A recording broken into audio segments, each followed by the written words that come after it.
Hey, welcome back to Tack on Red. This is my NC MX-5 or Miata. My name's David, and today I'm going to be swapping the ignition coils and the spark plugs, which is a super simple job on these cars. Okay, tools you're going to need are a ratchet, an extension bar, and an 8mm socket and a 16mm spark plug socket. I say spark plug socket, it's not really necessary, but it'll make your job a lot easier. First thing we're going to do is take this plastic cover off. It's held in 3 points. There's a couple of rubber plugs that kind of slot in here and further down, and then there's like a U-shaped clip that clips on to like a rubber hose over on this side, and you just got to use a bit of muscle to pull it off. And there we go, we got the cover off. The points that hold the cover on are this little plug over here, this one here, and it's not really a hose, but it's like this little rounded rubber thing. I'll show you on the cover what it's held on with. That little socket there and that little socket there slots over that and the other one, and this little clip is what fits around this rubber thing over here. The way I like to get it off is so it's going to be on facing this way. It's going to be sitting like that. I like to pull up here first. Once I get that loose, then it's pretty easy to kind of pry up along this edge, get this part loose, and then lastly the one further back, and it just lifts out. A really important thing before you start unbolting anything over here, you want to use an air gun to blow off any dust or debris that's sitting around here, because once you pull the spark plugs out, that's a hole that goes straight into your combustion chamber, into your cylinders, and you don't want any dirt or debris getting in there. So if I was doing this at work, I would have, you know, a compressor and an air gun. But since we're doing this DIY style, you can use one of these. It's just an air duster, and it's just a can of compressed air, and it's just going to blow off any debris or dust in the gaps like that. We're going to undo our ignition coils. There are plastic connectors like this all the way down. We're going to take them off one at a time. And to do that, we're just going to be gentle, because if you have an older car, this plastic here can get really brittle. So just pressing down can kind of snap the thing. One suggestion is to kind of spray some silicone spray on it and leave it overnight to soak if you feel like, if you're worried that your plastic is too brittle, and that might soften it up just a little bit. So what you're gonna do is just push down on this tab and pull at the same time, and boom, it's off, just like that. And we're gonna do the same for the rest. So each ignition coil, it's got an 8mm bolt, meaning the heads on these are 8mm, so you'll need an 8mm socket to get these off. And just a note, if you have a strut bar, whether it's factory or aftermarket, you're gonna need a shallower socket to get to that 8mm bolt. All right, so the bolt is out, so we're just gonna give this a little wiggle and pull, and there we go. We got the ignition coil off. That's what it looks like. And we're gonna do the same for the remaining 3 ignition coils. Last one on the back, it is going to be a bit of a tight squeeze.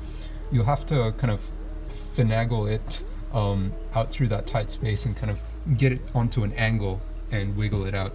Now, if you happen to have a flex head ratchet, that's going to actually make this job a lot easier. If you don't, and you have a normal ratchet like this, just make sure you put it on the right side so that you're able to have a bit of room to actually turn your ratchet handle.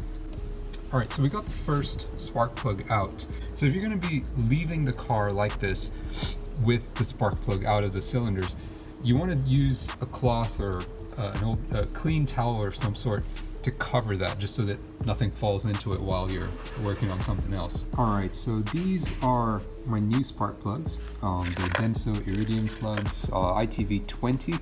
These are the right ones for the LFVE engine that's in the NC MX-5 or Miata, the 2-liter engine that is. As you can see here, this is the tip of my old spark plug, and we're going to compare that to the tip on the new spark plug right there. A couple of differences you're going to notice are First of all, the color. You can see a lot of carbon buildup around the old spark plug, but the tip isn't all too bad actually. Sometimes you'll see spark plugs where the tip here, instead of a pointy nipple shape, it's going to be completely rounded like a dome, and that's not good. What happens when you've got that rounding, that means the distance between that tip and the other electrode, the little prong that's sticking out, is going to be wider. And how spark plugs work, you've got an electrical current that's being passed through one of the electrodes, and there's air in that gap between that little tip, which is one of the electrodes, and the little prong, and the electricity is going to jump that gap of air and make a spark, and that spark is going to ignite your fuel air mixture in the cylinder. What happens if that gap is too wide? Then the spark is just not going to happen. The electricity, there's going to be too much resistance in the air for the electricity to flow through it from one electrode to the other. So that's the first thing that you look out for, is that tip rounded. The second thing you want to look out for is how much carbon buildup is there, because if these spark plugs are dirty and covered in carbon, again, that's gonna inhibit the flow of electricity. You can just give them a clean and put them back in, but for how cheap these plugs are and for the amount of money you're paying for labor, if you get a shop to do it, it's better to just get the plugs changed. Next, let's have a look at the ignition coils. There isn't really an easy way to tell if ignition coils have failed, because when you look at them visually, they're going to look fine, even if they've failed. One way to check, though, is if your spark plugs are all good, and you know they are, like say you've got new plugs in there, or good-looking plugs in there, and let's say you've got a misfire. One way to diagnose whether it's your ignition coil or not is to just have the engine running and idling, obviously with the plugs and the ignition coils in the car, in the engine. And while the engine's idling and running, you're just going to pull out the connector from one ignition coil and see if your RPMs drop or not. And you can do that one and then put it back in. And you can do that for each cylinder, one by one. And once you find a cylinder where when you pull out the connector, there's no drop in the RPM, you know that pulling out the plug from that coil is making no difference. So that coil is very likely the bad one. So that's how you diagnose a bad ignition coil. Now you're going to see a lot of marketing fluff out there about high performance spark plugs and high performance ignition coils, Iridium plugs, and all that stuff. And I'm going to talk a little bit about how these things work so that you have a better understanding of what exactly you're spending your money on. And I'll tell you two things. High performance ignition coils and high performance spark plugs or Iridium plugs do not make more power, as in they don't make your engine put out more power. They're not going to make your car faster. They're not going to improve your car's efficiency. They're only going to do these things if there's something wrong with your current ignition system, if your ignition coils are broken or if your current spark plugs are faulty. If there's nothing wrong with your current ignition coils or your current spark plugs, then changing them to expensive high performance ones will make no difference at all. And here's why. This is a simplified diagram to show you how spark plugs and ignition coils, or how the whole ignition system works. You're going to have 12 volts of electricity coming through from the battery going into each ignition coil. And the name ignition coil, the word coil refers to an actual coil of wire inside the part. And the word ignition refers to what its purpose or function is. So there's going to be an electrical current that passes through this first coil. And whenever an electric current is passed through a coil, there's going to be a magnetic field that forms around the coil. So we're just going to draw that. Now that magnetic field is going to go around this primary coil where our electrical input is coming in. And we're going to have a secondary coil right next to it, really, really close to it. And this secondary coil is going to have a lot more coils, a lot more turns in the coil than the primary one. Now, once we cut the electrical input here into this primary coil, this magnetic field is going to collapse.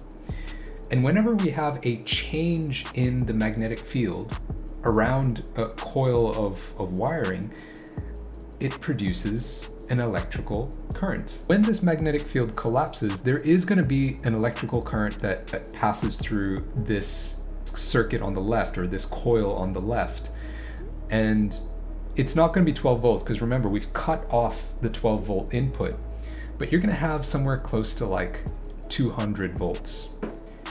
But because on the right side, you've got, usually in an actual ignition coil, you have like 100 times more coils on the right side in the secondary circuit, or in the secondary coil winding, you're going to have 100 times more voltage that goes through on the right side on this secondary circuit.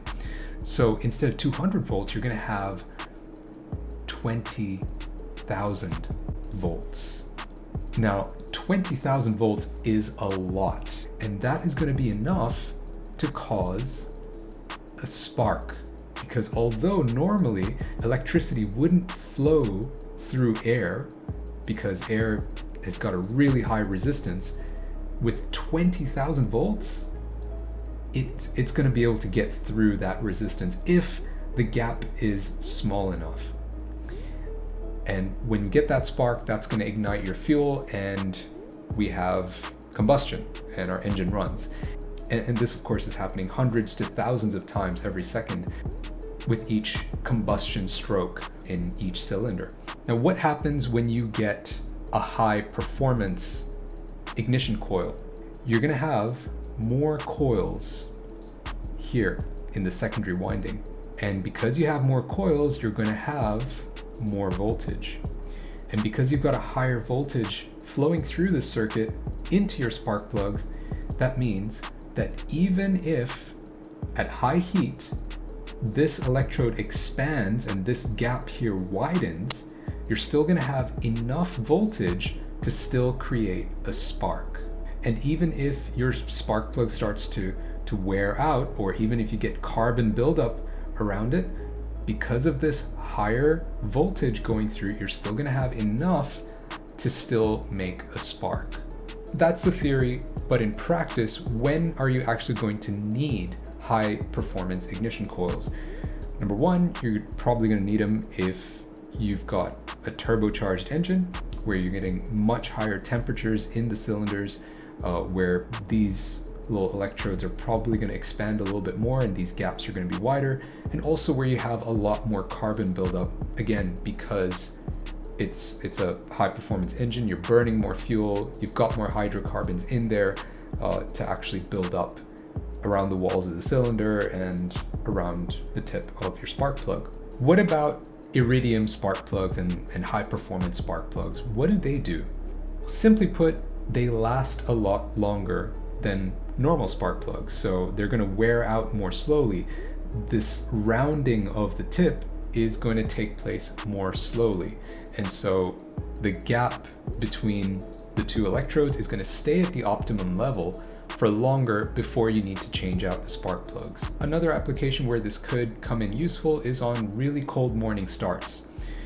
You've all experienced it where it's a cold morning, you start your engine, and as you're about to drive off, the car stutters. And although you're not going to completely solve that with high performance ignition coils and better spark plugs, you can reduce that to some extent. So basically what I'm saying is high performance ignition coils will give you a more consistent spark. And Iridium spark plugs will allow you to have that consistent spark for longer before you need to change your spark plugs. And when I say longer, on non-turbo vehicles, say an MX-5, which is a high compression non-turbo engine, you can expect to get 100,000 kilometers out of one set of Iridium spark plugs. So that's like 60,000 miles, which is plenty. Well, if you do, 15,000 miles per year, then that's 4 years before you're going to need to change your spark plugs. Now, spark plugs, one really silly mistake that a lot of noobs make is they cross-thread them when they're putting them in. It's generally good practice to always hand thread something, some sort of threaded fastener in before you start using a wrench to tighten it down. It's more important that you do that with spark plugs, because if you mess this up and you cross-thread that thing in and it gets stuck in there, it's going to be extremely difficult and extremely expensive to get it out, because this is something that bolts right into your combustion chamber, into the cylinder. Make sure you don't cross-thread it. Make sure you thread it in by hand first, and once it starts to get really tight, that's when you can put your ratchet or wrench on it and torque it down. Alright, so for that last spark plug, it's going to be kind of tight if you don't remove the strut tower bar. With the extension that I had, and with my non-flex head standard ratchet handle, I had to get it into like this position. I had to unplug the injector connector right there, so that I can kind of lift this up and have enough room to move my ratchet. There we go. Assembling it all back together is just the reverse of taking it apart. And look at that. My new spark plugs and my new aftermarket ignition coils are in. I think that looks super sweet, and I'm really tempted to leave the cover off just because it looks really cool like that. But I'm gonna put the cover on because these aftermarket ones, the rubber is gonna take a bit of time to kind of settle in and form a nice seal over there. So I'm going to put the cover on just to prevent moisture and dirt from getting into that little hole between that little blue seal and the top of the head cover. So I will put the cover back on. Now, I do have a few more videos on little DIY projects that you can do on your NC MX-5. Probably the most unique one, I'd say, is how to put NC2 seats into your NC1 and have the seat heaters working. I've actually got NC2 Recaros, factory Recaros in mine, which are really rare, and I've got a video on that, so make sure you check that out as well. Subscribe if you're not already, like the video if you found it helpful. I'll catch you in the next one. Bye.